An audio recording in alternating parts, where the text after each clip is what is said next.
गुरु जी, आज के अंक में हम बात करने जा रहे हैं सीने में गड़गड़ाहट होती है। इसका सीधा सीधा अर्थ होता है जब छाती भर जाती है, चाहे वो बलगम से या किसी भी अन्य तरीके से, और बड़ी अजीब सी आवाज़ें निकलती हैं। सांस लेते हैं तो भी उसमें एक ऐसा आवाज़ें निकलती हैं जैसे ट्रैक्टर से आवाज़ें निकल रही होती हैं, भारी भारी सी। और ऐसे में सांस अटकने की भी बहुत समस्या बनी रहती है, यानी भारी सांसें चल रही होती हैं। तो ऐसे में अगर डॉक्टर्स के पास जाया जाता है तो एक लंबा चौड़ा खर्चा भी होता है, हॉस्पिटल में एडमिट रहना पड़ता है और उसके बाद फिर एक लंबा कोर्स शुरू हो जाता है। तो सबसे पहले मैं जानना चाहूँगा कि आखिर इस तरीके की जो समस्या उत्पन्न होती है, क्या ये बीमारी की निशानी होती है या ये स्वयं एक बीमारी है, और अगर है तो इसकी असली वजह क्या है? देखिए, जो चिकनाट ज़्यादा खाता है जी, जो ठंडी चीज़ों का सेवन ज़्यादा करता है, जो खाना टाइम का नहीं खाता है जी, इसकी सांस की नाली में, फेफड़ों में बलगम ऐसे जमता है जैसे पहाड़ों पे बर्फ़ जमती है जी। अब वो जब बलगम सूखने लगता है, उसका रंग बदल जाता है, सफ़ेद रंग से वो पीले नीले रंग पे चला जाता है। यानी आदमी सांस ले रहा है या छोड़ रहा है तो आप यदि 5 फुट से उससे दूर बैठे हैं तो वहाँ भी उसको वो आवाज़ सुनाई पड़ेगी। बिल्कुल। मेडिकल साइंस इसमें इंजेक्शन लगा के उसको और सुखाती है, ऑक्सीजन लेके उसको दबाती है, परंतु इसके पास इसका उपचार नहीं है। और सबसे बड़ी बात यह है कि अंग्रेज़ों ने सिर्फ पैसा कमाने के लिए जो है दवाइयाँ बनाई थी, किसी रोग को ठीक करने के लिए नहीं। जब किसी को तकलीफ़ है उस अंग को सुन कर दे और सुन होकर उसको तकलीफ महसूस कहे वो मैं ठीक हो गया। बिल्कुल। परंतु यहीं पे हमारी बड़ी लापरवाही है। और जो हमारा आयुर्वेद था, अब तो आयुर्वेद भी एलोपैथी के सिद्धांत पे चल रहा है। खुद दवाइयाँ कोई भी डॉक्टर नहीं बनाता अपनी, कोई भी वैद्य नहीं बनाता अपनी, और जो बनाता है उसके पास रोगी भी कम जाते हैं। जो फार्मेसी से दवाइयाँ बन के आती हैं उसमें फार्मूला पूरा तो लाभ नहीं करता। परंतु स्वास्थ्य विचार एकमात्र आश्रम ऐसा है कि इसमें किसी की बनी बनाई दवाई नहीं बेची जाती, सब दवाइयाँ खुद बनाई जाती हैं। मेरी अपनी फार्मेसी है, ये दवाइयाँ रजिस्टर्ड है, ये पेटेंट भी हैं। अब इन दवाइयों की विशेषता है कि एक खुराक लेने के 10 सेकंड के अंदर दवाई का असर हो जाता है। जी। मेडिकल साइंस में किसी रोग को दबाने के लिए इंजेक्शन लगा दे, दवाई दे दो, कम से कम 20 मिनट का टाइम लगता है।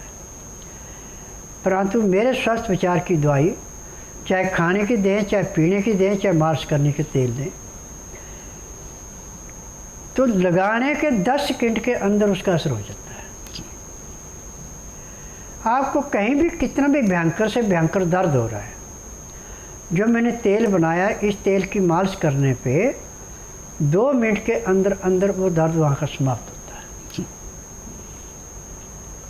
तो जिसकी छाती में बलगम सूख गया, फेफड़ों पे बलगम सूख गया और घड़ घड़ आवाज़ आ रही है, इसके लिए हमें सिर्फ 3 ही चीज़ें चाहिए, चौथी चीज़ कोई नहीं है।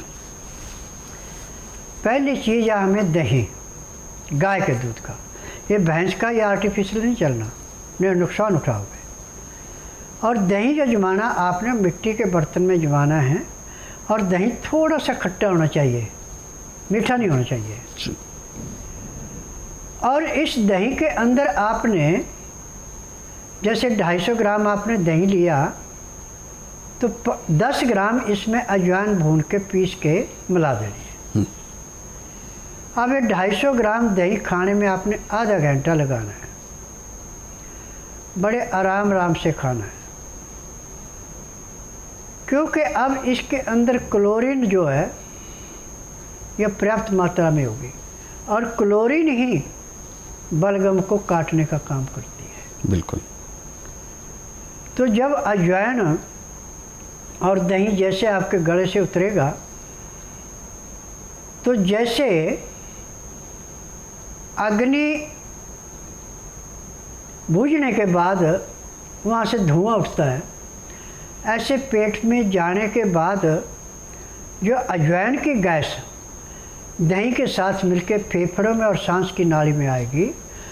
वो बलगम को ऐसे दबाएगी, इसको ऐसे पिघलाएगी जैसे अग्नि के पास रख के घी जमा हुआ पिघल जाता है जी। और एक खुराक लेने के 10 सेकंड के बाद जो घरड़ घरड़ थी वो बंद हो जाएगी। बिल्कुल। अब एक खुराक आपने ले ली सुबह सूर्योदय होने से घंटा 1.5 घंटा पहले, दूसरी खुराक ले ली आपने सूर्योदय होने के 2 घंटे बाद, तीसरी खुराक ले ली आपने उसके 4 घंटे बाद जी। तो एक ही दिन में आपको 35 से 40% आराम मिल जाएगा जो आपकी घट घट की आवाज़ आ रही थी। परंतु अब आपको खान पान में विशेष ध्यान देना। आपका खाना सुबह सूर्योदय होने के 2 घंटे के बाद और 12 बजे से पहले पहले खाना अति आवश्यक है, और खाना खाने में 1 घंटा लगाना भी अति आवश्यक है। और इसमें खाना खाते समय 2 गिलास गर्म पानी जिसमें लहसुन प्याज अदरक का रस डाल रखा है वो पीना अति आवश्यक है, तब आपको पूर्ण लाभ होगा। इसका तरीका है कि गेहूँ छोड़ के जितने भी अनाज हैं, 5 अनाज, 7 अनाज, 9 अनाज, 11 अनाज, जितने भी आप पिसाने चाहे उतने पिसा लें। पहले अनाजों को ला के धो के सुखा लें। सुखाने के बाद 50 ग्राम अजवाइन और 100 ग्राम तिल भून के इसमें मिला दें। फिर उसके बाद इस आटे को शनिवार को पिसाना। यदि आपके पास हाथ की चक्की है तो सोने पे सुहागा, नहीं तो सिंगल फेस की जो छोटी चक्की घरों में होती है उसमें पीसना। और आटा ऐसा पीसना है जैसे नदी के किनारे का रेता हाथ में लेने से सरकता, ऐसे सरकता हुआ आटा होना चाहिए, ब्रेक नहीं करना। और आटे को छानना नहीं है, चोकर साथ चाहिए। आप दालें हैं, सब्जी हैं, जो भी आपने खानी है वो भी छिलके वाली, धुली हुई दाल या छिली हुई सब्जी नहीं खानी। अब जितनी आपको भूखा उतना आटा लेके आप सख्त गूंद के पानी के अंदर डाल दें, और इतने में दाल सब्जी जो भी आपने बनानी उसको बनाएं। इसके अंदर सिंधा नमक या काला नमक डालना, आम नमक नहीं डालना। लाल मिर्च, हरी मिर्च बिल्कुल नहीं डालनी। इसमें काली मिर्च, जीरा, अजवाइन और सौंठ, बड़ी इलायची, दालचीनी, ये सारी चीज़ें कूट के पीस के पाउडर बना के रख लें।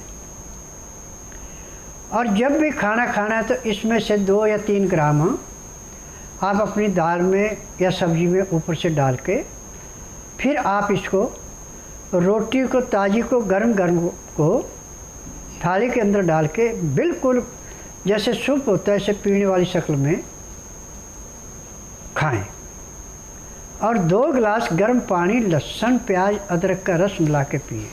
उसका तरीका है कि 2-4 ग्राही खाना खाया, 2 घुट पानी पिया, फिर 2-4 ग्राही खाना खाया, 2 घुट पानी पिया। पानी पीने में, खाना खाने में यदि आप 1 घंटा लगाते हैं तो मैं दावे से कहता हूँ कि आपको ज़िंदगी में कभी किसी डॉक्टर हकीम के पास नहीं जाना पड़ेगा, ना ही आपको रोग होगा। आखिरी सांस पे जब आपका जाने का टाइम आएगा तो भी आपको पता लग जाएगा, और 10 आदमियों को कह के जाएंगे कि अब मेरा टाइम आ गया, राम राम। और इतने में सांस ऐसे निकल जाते हैं जैसे गुब्बारे में छोटा सा छेद करके हवा निकल के गुब्बारा सिकुड़ जाता है। ऐसे शरीर के सांस निकलने के बाद शरीर की हलचल बंद हो जाती है। बिल्कुल।